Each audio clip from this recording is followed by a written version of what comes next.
Bien, buenos días a todos. Me voy a permitir el hacerlo desde aquí abajo, así estaré más cerca del público. Bien, lo primero que quiero decir es que es mi cuarto año en la República Dominicana, así que muchísimas gracias por invitarme una vez más. Es un placer que los nefrólogos españoles podamos estar aquí con nuestros amigos dominicanos, intentando transmitir algunas de las cosas que nosotros hacemos. Así que gracias por elaborar con el doctor Luño esta 13ª edición de la reunión. Lo segundo que quiero decir es que lamento haber llegado ayer tarde a la ceremonia inaugural. La culpa no fue mía, fue del avión que se retrasó 1 hora y media y no pude llegar. Y lo tercero que quiero decir es que para esta charla que he preparado, lamento que las diapositivas están todas prácticamente en inglés, porque acabo de dar esta charla en la reunión internacional de la Sociedad de Hemodiálisis en Argentina la semana pasada y siento mucho decir que es que no me ha dado tiempo a pasarlas al castellano, a nuestra hermosa lengua común. Pero yo creo que ustedes lo van a entender perfectamente. Vamos a ver, vamos a cambiar ahora la perspectiva de lo que nos ha explicado el doctor Montenegro de la peritoneal y vamos a hablar un poquito de la hemodiálisis. Y dentro de la hemodiálisis, ustedes saben muy bien que las técnicas han variado a lo largo de los años, de tal manera que desde el 75 se introdujo esta técnica de alguna manera nueva, que era la hemodiafiltración, técnicas que a lo largo de los años han ido variando y que lo que hemos ido buscando es la perfección. Es decir, intentar que la calidad del agua cada vez sea mejor, que la calidad del dializado y la estructura física de las membranas mejoren, y con eso hemos ido buscando de alguna manera pues la excelencia también en una técnica tan comprometida como es la hemodiálisis. Así es que a lo largo de los años lo que hemos ido es, gracias a los avances de la industria, perfeccionar de alguna manera pues lo que eran las técnicas de los monitores, y buscando la biocompatibilidad global. Este ha sido uno de los temas que siempre nos ha ido preocupando a los nefrólogos y muy especialmente de la mano de la industria, que es quien más nos ha ayudado a lo largo de estos últimos 20, 30 años.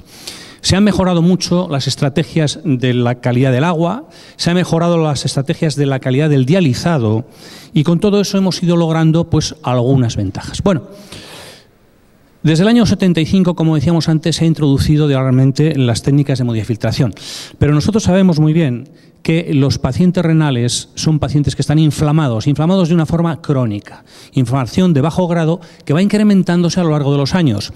Así que a lo largo de esos años la insuficiencia renal en estos pacientes va a condicionar pues bueno, toda una serie de efectos que ustedes conocen muy bien. El daño vascular, la causa más importante de muerte de nuestros pacientes, problemas de los accesos vasculares, anemia, enfermedades de metabolismo óseo y mineral, problemas de nutrición, amiloidosis, etcétera, etcétera. Así que la hemodiafiltración ha venido de alguna manera a mejorar el puzzle de todos esos factores, los diferentes factores, y dentro de ello intentar colocarlos, de manera que una buena hemodiafiltración, teóricamente, nos tiene que mejorar la depuración de las toxinas urémicas, eliminarlas mejor, y con ello incrementar la buena tolerancia hemodinámica a la diálisis, a través de membranas cada vez más biocompatibles, en algunos casos de alto flujo, no siempre por el coste, y evitando algunos problemas importantes como la retrofiltración. Por lo tanto, si ustedes recuerdan muy bien, cuando hablamos fundamentalmente de hemodiálisis, estamos hablando fundamentalmente de difusión, es decir, de paso de soluto a través de diferentes concentraciones a un lado y otro de la membrana,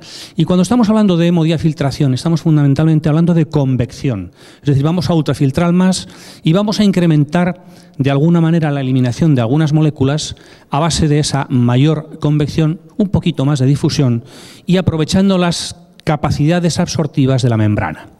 Bien, a lo largo de los años se han ido depurando también estas técnicas y nos llega la hemodiafiltración en línea, online. ¿Por qué?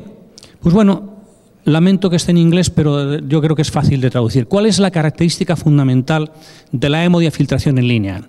Primero, es una técnica de depuración que combina técnicas difusivas y convectivas, que usa dializadores de alto flujo, este es uno de los temas importantes, y que se caracteriza por un coeficiente de ultrafiltración que tiene que ser superior a estos 20 mililitros hora milímetro de mercurio, con un coeficiente de cribado, el seeding coefficient, para beta-2 microglobulina, que sea superior a 0,6, que es lo que les pongo ahí. Se aumenta el transporte convectivo, de tal manera que se hace más efectiva la depuración a base de reinfundir, por lo menos depurar un 20% del total de volumen procesado, y se reinfunde un volumen, y ese volumen que se reinfunde, aquí es donde va a estar la clave fundamental, necesita ser realmente una reinfusión de un líquido, que va a ser un líquido realmente producido tóxico, que hay que esterilizar, que tiene que ser no pirogénico y que lo vamos a reinfundir en la propia sangre del paciente. Por lo tanto, es una técnica que tiene una serie de riesgos.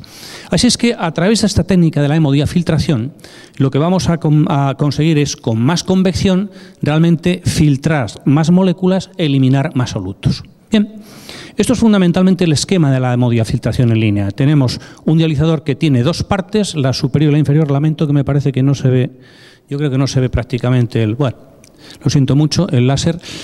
Una parte superior del dializador y una parte inferior, es decir, es un doble dializador, por decirlo de alguna manera, con lo cual lo que vamos a lograr es que se aumenten los KTV, se aumente de alguna manera la eliminación de urea y de otras toxinas urémicas, que de alguna manera se reduzcan una serie de problemas, como puede ser, por ejemplo, a través de un aumento de la hemodiafiltración, de la ultrafiltración, pues quizás vamos a lograr mejor estabilidad hemodinámica si se logra controlar bien la ultrafiltración, vamos a mejorar la tolerancia de la diálisis y seguramente con todo esto es posible, según los estudios que ahora les voy a mostrar, que seamos capaces de reducir dosis de agentes eritropoyéticos, de mejorar la respuesta inmune de nuestros pacientes que están inmunológicamente deprimidos a lo largo de su enfermedad y a través de la mejoría de la biocompatibilidad, pues probablemente lograr una serie de beneficios para la salud del paciente. Bien, hay un tema fundamental.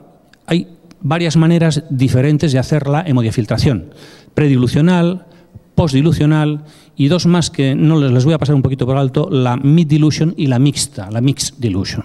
Por lo tanto, fundamentalmente las técnicas que hoy en día más están en marcha son la predilucional y la postdilucional. La predilucional es que reinfundimos antes de la entrada del dializador a la izquierda, y la técnica postdilucional reinfundimos a la salida del dializador a su derecha.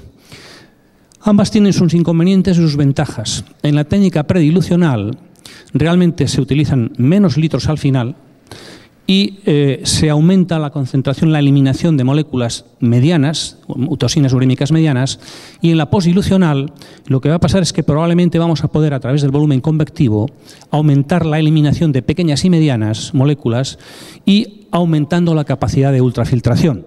¿Cuál es el problema? Que, como decía el doctor Montenegro, también en la peritoneal se pierden proteínas y otras sustancias. En la hemodiafiltración en línea también se pierden sustancias, se pierden vitaminas, se pierden aminoácidos, eso es una cosa importante y eso lo vamos a tener que vigilar. El tema fundamental de la hemodiafiltración en línea es la infección. Por lo tanto, no lo podemos hacer con cualquier tipo de agua, de líquido de diálisis. Lo que tenemos que tener muy en cuenta es que el problema fundamental es la seguridad del líquido estéril. Por lo tanto, las técnicas en línea tienen que tener unas membranas que sean realmente impermeables a las bacterias, por tanto tenemos que utilizar concentrados ultrapuros y tenemos que utilizar ultrafiltros. Esos ultrafiltros de alguna manera nos van a dar seguridad de que no vamos a reinfectar al paciente. Estamos tratando de un tema muy problemático, es la sangre directamente, y por lo tanto tenemos que establecer circuitos con un protocolo de desinfección muy estricto y que cumpla toda una serie de características. Entre otras cosas, lo que vamos a hacer es controlar la generación de endotoxinas.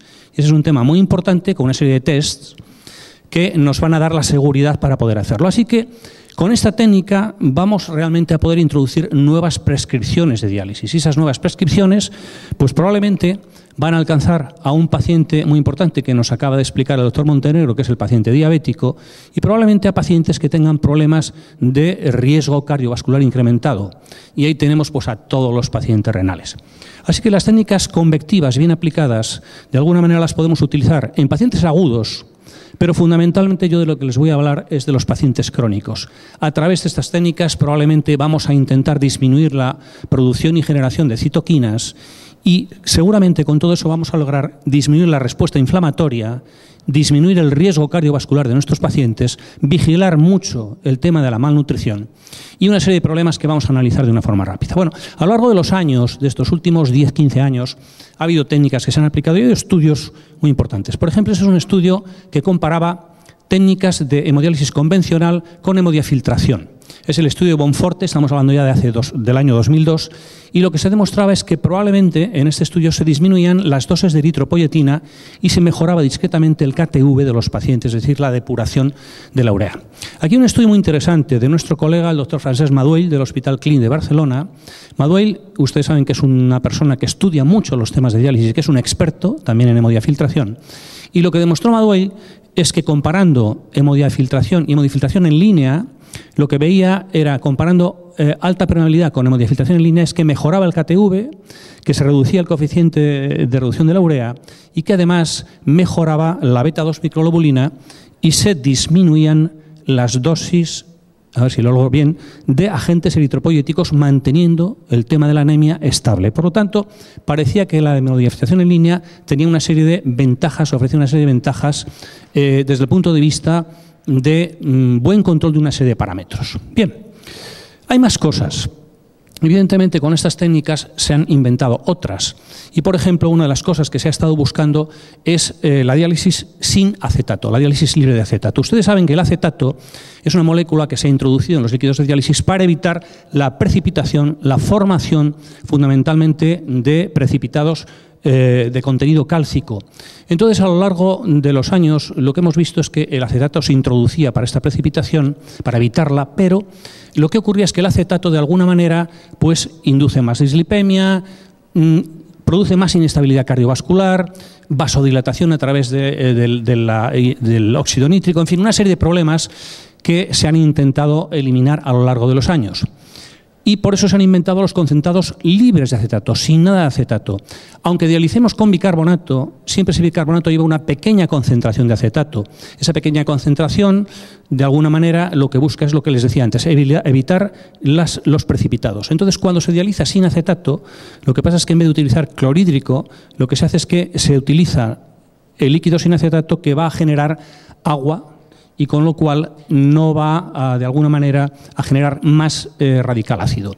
Así que quizás con la diálisis libre de acetato lo que se puede lograr es que haya, de alguna manera, mejora del tema de disminución de resistencias vasculares periféricas, disminución del estrés oxidativo y quizás mayor estabilidad y estabilidad cardiovascular dentro de la diálisis, con lo cual se disminuyen los episodios hipotensivos. Y quizás a largo plazo se puede mejorar el estado nutricional de los pacientes y disminuir el estrés oxidativo de esos pacientes. Hace algunos años, en un estudio, en un registro que hicimos en toda España y que se centró en mi hospital, hicimos un estudio multicéntrico para hacer diálisis sin acetato.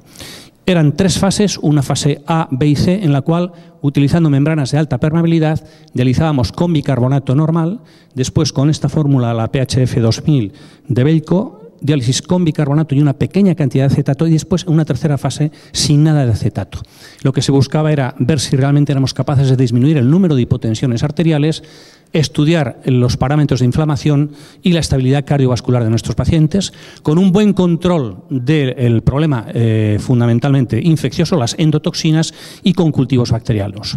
Este fue el trabajo que hicimos. Al final el número de pacientes fue pequeño, eran 35 pacientes. Sus características basales no diferían en las 3 etapas porque era el mismo paciente pasado por las 3 etapas. Y lo que ocurrió fundamentalmente es que efectivamente éramos capaces de disminuir la acidosis y el acetato con el cual entraba el paciente en la siguiente sesión de hemodiálisis. Sin embargo, fuimos incapaces de demostrar que el número de episodios hipotensivos disminuyera. Es decir, que con una N muy pequeña de 35 pacientes no logramos demostrar que la diálisis libre de acetato mejorara el número de episodios hipotensivos de nuestros pacientes. Bien. Como ustedes saben, yo les explicaba antes que fundamentalmente se utilizan 2 tipos de variantes en la hemodiafiltración: la predilucional, reinfundiendo antes del dializador, y la postdilucional, reinfundiendo después del dializador. Todo esto se hace a través de un control de presión o un control de volumen. Nosotros utilizamos en mi hospital, ahora en esta etapa actual, el dializador, las máquinas, los monitores ultra de Gambro, y estos monitores ultra de Gambro se pueden, lo que hacen fundamentalmente es controlar. Aquí hay los 3 filtros que se utilizan: el filtro, un buen filtro para generar un concentrado de alta calidad, y después filtros que están en la máquina. Ahora se los voy a enseñar. Un primer filtro para el agua ultrapura, un segundo filtro para preparar el líquido que se va a reinfundir y el tercer filtro es el filtro estéril. Estos filtros, dos están situados en la parte de detrás de la máquina y este es el filtro de reinfusión al paciente. Este es muy importante porque ahí es donde nos jugamos el reinfectar al paciente durante la sesión de hemodiafiltración en línea. Evidentemente, cuando intentamos incrementar la ultrafiltración, hay que tener mucho cuidado porque podemos inducir mayor inestabilidad hemodinámica al paciente, más hipotensión. Con lo cual, nosotros necesitamos calcular este volumen de ultrafiltración. Un volumen de ultrafiltración lo calculamos con una fórmula muy sencilla, la tienen ustedes a la izquierda, y en una sesión de 4 horas aproximadamente, con un flujo de sangre estándar de 300 mililitros minuto, nosotros podemos obtener más o menos un volumen de ultrafiltración de 21 mililitros. Si obtenemos este volumen de ultrafiltración, podemos mantener al paciente en buenas condiciones y entonces en la online lo que hacemos es intentar incrementar el flujo de sangre. Cuanto más flujo de sangre, mejor características de la convección, con un flujo de líquido de diálisis alto, en vez de 500 intentar subirlo a 600, 700 u 800 y con todo esto, con una diálisis de 4 horas, podemos obtener realmente unas buenas características de lo que va a ser una buena sesión de hemodiafiltración online. Hay dos temas fundamentales para controlar este volumen de ultrafiltración. Lo podemos hacer a través de control de volumen o lo podemos hacer a través de control de presión. Cuando utilizamos el control de volumen, hay que ir ajustando la presión transmembrana porque el problema es que saltan las alarmas continuamente. Por tanto, es una ultrafiltración constante. Cuando lo hacemos a través de un control de presión, el tema está en que la velocidad de ultrafiltración va a ser variable, pero hay que ir ajustando también las presiones transmembrana. Así que el transporte convectivo, si ustedes recuerdan bien, una membrana de baja permeabilidad, lógicamente, nos va a dar un coeficiente de ultrafiltración muy diferente de una membrana de alta permeabilidad, incluso con una misma presión transmembrana. Pues bien, cuando hacemos estos controles de presión, el control de ultrafiltración a través de la presión, podemos obtener a través de una sesión de 4 horas un buen volumen de ultrafiltración para ir manteniéndolo a lo largo de la sesión en todos los pacientes. Este es el control bacteriológico y el control de las endotoxinas. Es un tema fundamental para que se pueda poner en marcha una técnica de hemodiafiltración en línea. Bien, nosotros hace algún tiempo nos planteamos, bueno, en España, ¿cuánto transporte convectivo estamos utilizando? Ustedes saben muy bien que España tiene un sistema sanitario, somos 17 comunidades autónomas, es una cosa parecida a lo que es un Estado federal, pero no exactamente. Entonces, en estas 17 comunidades autónomas tienen transferidas todas las capacidades de manejo de la sanidad pública. La paga el Estado a través de las 17 comunidades autónomas. Entonces, nos planteamos en realmente qué es lo que estábamos haciendo en transporte convectivo. Aproximadamente hay unos 350, por encima de 350 centros entre públicos, privados, hospitales que dializan a los pacientes. Aproximadamente un 60% de los pacientes están en diálisis privada pagada por las comunidades autónomas y por el Estado y un 40% en los hospitales públicos. Pues bien, no se paga lo mismo en todas las comunidades y esto fue lo que ocurrió en el 2009 cuando se introdujeron las técnicas online. Hubo 7 comunidades autónomas que introdujeron las técnicas online. En España, en los últimos años, fíjense aquí abajo, la población de los años 2004 al 2009 creció un 6,5%, el presupuesto de la sanidad creció un 36%. Es decir, hay un desequilibrio tremendo entre lo que es el crecimiento de la población y lo que es realmente el crecimiento del presupuesto del Estado para la sanidad. La diálisis no se paga igual en todas las comunidades y en algunas comunidades, esta columna del medio, la hemodiafiltración online se paga con un suplemento, lo cual nos permitió lo que después les voy a explicar. Bien, pues entonces en el 2009 hicimos una encuesta en toda España para saber cuántas técnicas convectivas estábamos aplicando a nuestros pacientes y lo que vimos en esta encuesta del 2009 a todos los nefrólogos y centros, nos respondieron un 50% de los centros aproximadamente. Extrapolando los datos, lo que vimos es que aproximadamente en España se estaba practicando a los pacientes en los centros hospitalarios. 22% de los pacientes se dializaban en técnicas convectivas y en los centros privados aproximadamente un 24%. Es decir, eso suponía aproximadamente unos 3.000 y pico pacientes en el momento en el que se hizo esta encuesta dializados con técnicas convectivas. Fundamentalmente, la inmensa mayoría de ellas eran hemodiafiltración postdilucional. Cuando nos comparábamos con Europa, lamento que se ha cambiado lo de la izquierda en los países. Arriba está Bélgica, el azul es la Sociedad Española de Nefrología, el siguiente es Bélgica, Valonia, y después hay diversos países europeos. Nosotros veíamos que efectivamente en España, en el 2009-2010, ya teníamos un importante porcentaje de nuestros pacientes en técnicas convectivas. Bien, bueno, así las cosas, ustedes saben que en los últimos años ha habido unos cuantos estudios muy interesantes. Este es un primer estudio que no era hemodiafiltración online, el famoso estudio MPO, de Locatelli, Alejandro Matimalo y compañía, en el cual nos vinieron a decir que comparando pacientes, un número importante, 700 y pico pacientes, aquí lo que se veía era una comparación con membranas de alta permeabilidad versus hemodiálisis convencional. Y en este estudio con membranas de alta permeabilidad no hubo diferencias significativas en cuanto a la supervivencia, pero lo que sí que se vio, se estratificaba a los pacientes en función de la albúmina basal plasmática, y lo que se vio es que los pacientes que se beneficiaban más de la técnica con hemodiálisis de alto flujo eran los pacientes que tenían albúminas por debajo de 4 gramos de decilitro en el inicio y los pacientes diabéticos. Por tanto, ya había un primer argumento para pensar que efectivamente esos pacientes se podían beneficiar de esas técnicas. Entonces, a partir de ahí viene el famoso estudio CONTRAST. En el estudio CONTRAST, ustedes saben muy bien que es un estudio puesto en marcha en Holanda para intentar realmente ver la hemodiálisis de alto o bajo flujo comparada con la hemodiafiltración online. Este es un estudio que se publica en el 2012, los primeros datos, y bueno, lo que querían ver eran las causas de muerte y si realmente disminuía la morbilidad de esos pacientes a lo largo de 2 años. Estudiaron 714 pacientes y lo que vieron era que la mortalidad a lo largo de 2 años era, bueno, importante. 231 pacientes mueren por causas diversas, 22% por infecciones, 32% de causas cardiovasculares, pero no había diferencias en la mortalidad entre el grupo de la alta permeabilidad y el grupo de la hemodiálisis online cuando se comparaba con la población holandesa general. Entonces, lo que vieron es que la causa de muerte más común por debajo de los 60 años era efectivamente la cardiovascular y que quizás los pacientes mayores de 60 años eran los que se podían beneficiar de la técnica. Bueno, quedaba por ver si eso realmente tenía alguna significación desde el punto de vista fundamentalmente económico. Así que lo que vio el estudio CONTRAST es que no había una diferencia significativa de mortalidad y que los pacientes mayores eran los que se podían beneficiar de estas técnicas. A partir de ahí hicieron un estudio de coste, estudios económicos, y lo que vieron era que la utilidad, bueno, el coste-utilidad de la hemodiafiltración no quedaba muy claramente demostrado. Aplicaron un modelo de simulación de Markov y lo que vieron es que, bueno, los costes no salían inferiores.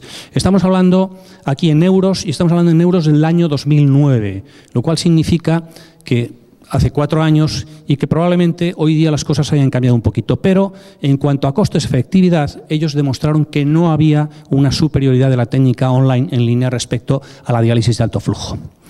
El siguiente estudio importante es el estudio turco. El estudio turco se comunicó en la DTA el año pasado y después lo publicaron en NDT. El estudio turco es un estudio con 782 pacientes, es una N ya importante, y aquí lo que vieron es comparar la hemodiafiltración online con la hemodiálisis de alto flujo. Es un seguimiento a 2 años con un promedio de edad de los pacientes de 56 años. El estudio turco, los resultados del estudio es que buscando realmente la mortalidad y mortalidad cardiovascular, cuando compararon todos los pacientes no había diferencias significativas. 78% supervivencia a los 2 años en el grupo de online, 75% en el grupo de hemodiálisis de alto flujo. No había diferencias. Sin embargo, cuando vieron los pacientes a los que el volumen convectivo se les había inducido por encima de 17,4 litros por sesión, ahí sí que vieron es que con ese volumen convectivo la supervivencia era mejor en el grupo de online y la supervivencia cardiovascular también era mejor. Y entonces, en ese grupo, analizando solamente ese grupo con más de 17,4 litros de reinfusión, lo que vieron era que había una reducción de la mortalidad de un 46% y fundamentalmente a base de la mortalidad cardiovascular.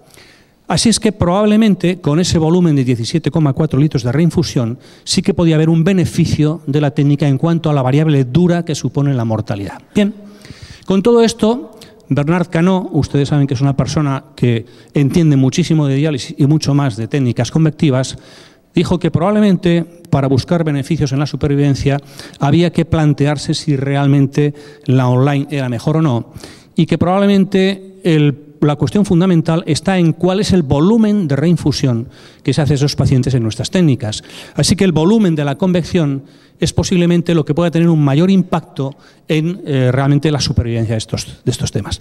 Y puestas así las cosas, cuando yo era presidente de la Sociedad Catalana de Nefrología hace 6 años y el doctor Maduell era mi secretario, con el cual yo me he llevado siempre muy bien, se nos ocurrió la idea de poner en marcha un estudio, el estudio SHOL.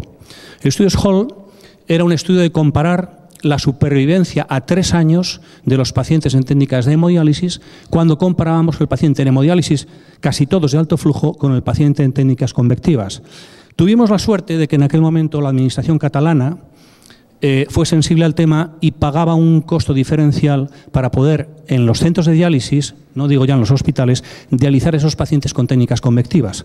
Así que con esto pusimos el estudio SHOL en marcha, 906 pacientes en 33 centros de diálisis divididos en 2 ramas, la rama de hemodiálisis con alto flujo, la rama de hemodiafiltración online. Estas son las características basales de los pacientes que no variaban. Evidentemente dializábamos con un poquito más de flujo a los pacientes de online y con un flujo de líquido de diálisis un poquito mayor. El resto de características eran similares en el momento basal. 450 pacientes en hemodiálisis, 456 en hemodiafiltración online, características similares. La anemia era prácticamente en el punto de partida la misma, el fosfato, el número de captores de fósforo, etcétera, etcétera. Y bueno, ustedes saben que hemos publicado en el JSON hace unos meses el resultado a 3 años de evolución. Y lo que hemos visto es que efectivamente en estos pacientes hay una disminución a lo largo de 3 años de un 30% de la mortalidad, fundamentalmente la mortalidad debida a accidente vascular cerebral y la mortalidad debida a infecciones. Ese 30% de mortalidad supone, bueno, cuando se hizo el análisis univariante, realmente no había unas diferencias muy importantes en cuanto a sexo. Lo que sí que había era una diferencia importante por la edad. Conforme la edad aumentaba 1 año, los pacientes se podían beneficiar más del tratamiento, los diabéticos un poquito más que los no diabéticos a partir de esa edad. Y cuando se hicieron los análisis multivariantes, que se hicieron en 4 escalones diferentes, prácticamente casi todos los parámetros favorecían a las técnicas online respecto a las técnicas de hemodiálisis. Los pacientes estaban en el 96%, los del brazo de hemodiálisis convencional, en alto flujo. Por lo tanto, se vio que había una menor mortalidad a 3 años, que disminuían las hospitalizaciones y que disminuía el número de hipotensiones sintomáticas en nuestros pacientes. Es decir, que parecía que efectivamente a 3 años la hemodiafiltración online en nuestros pacientes disminuía la mortalidad, fundamentalmente a base de disminuir los accidentes vasculares cerebrales y las infecciones.